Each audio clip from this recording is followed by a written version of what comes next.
آپ نے کہا جی کہ سیاست میں ہمیں پتہ ہوتا ہے کہ کب سچ بولنا ہے، کب چپ رہنا ہے،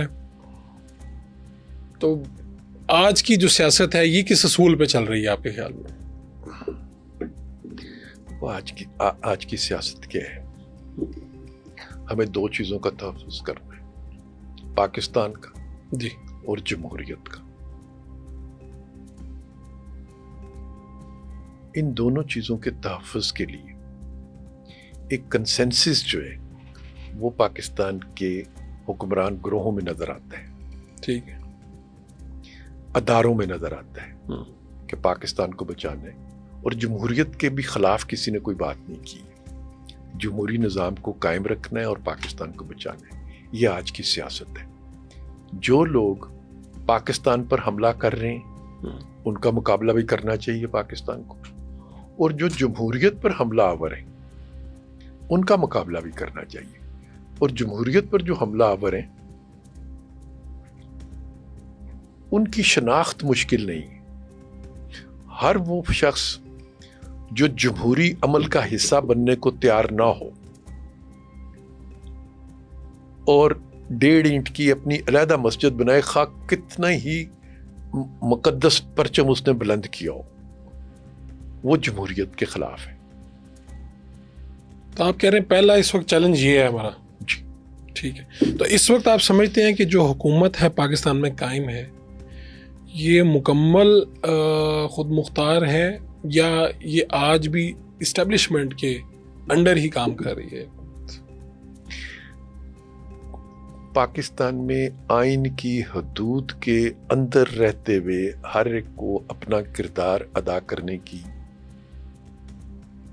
ضرورت ہے۔ ٹھیک، مجھے ابھی تک کوئی ایسی چیز تو نظر نہیں آئی جس میں میں یہ سمجھوں کہ آئین میں جو وزیر اعظم کا کردار ہے اس میں کوئی مداخلت کی جا رہی ہے، جو پارلیمنٹ کا کردار ہے اس میں کوئی مداخلت کی جا رہی ہے۔ لیکن یہ ضرور ہے کہ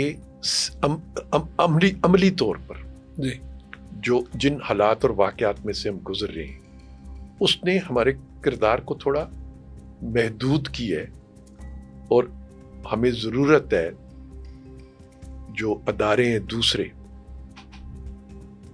ان کی باتوں پر توجہ دینے کی۔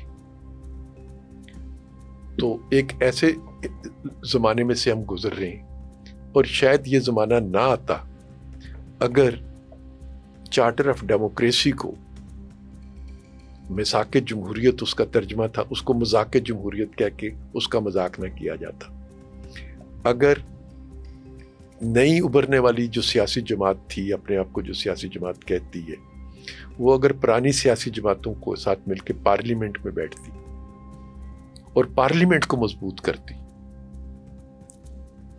تو وہ سوال پھر اور وہ خدشہ جس کی طرف آپ نے بھی اشارہ کیا وہ شاید پیدا نہ ہوتا۔ آپ کہہ رہے ہیں سیاستدانوں کا کردار جو محدود ہوا ہے اس میں یہ جو وزن ہے آپ پاکستان تحریک انصاف پہ ڈال رہے ہیں؟ 100% اس کے علاوہ اور کس پہ ہے؟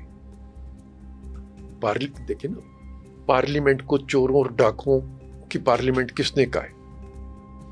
جو موجودہ اسٹیبلشمنٹ ہے اس کی طرف سے تو نہیں کہا گیا نا۔ موجودہ اسٹیبلشمنٹ تو خود اپنے آپ کو پارلیمنٹ کے سامنے پیش کر دیتی۔ وہ تو ابھی 2 ہفتے پہلے آ کے پارلیمنٹ میں بریفنگ دے رہے تھے اور سن رہے تھے پارلیمنٹیرین کی باتیں، لیکن پارلیمنٹ میں بیٹھے ہوئے لوگوں کو چور ہیں، ڈاکو ہیں، میں نے گلے سے پکڑ کے گھسیٹ کے باہر سڑکوں پر لے آؤں گا، میں نے جوتے ماروں گا، میں ان کو آگ لگا دوں گا، میں ان کا، اور وہ آ کے پارلیمنٹ کے سامنے ہمیشہ دھرنا بھی لگاتے ہیں۔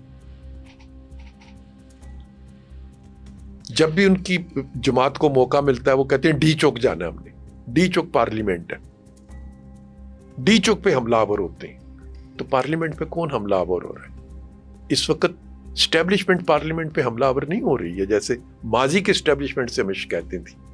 اس وقت ایک سیاسی گروہ ہے جو پارلیمنٹ پہ حملہ آور ہوتا ہے، پارلیمانی نظام پر حملہ آور ہوتا ہے، پارلیمانی سیاسی جماعتوں پر حملہ آور ہوتا ہے۔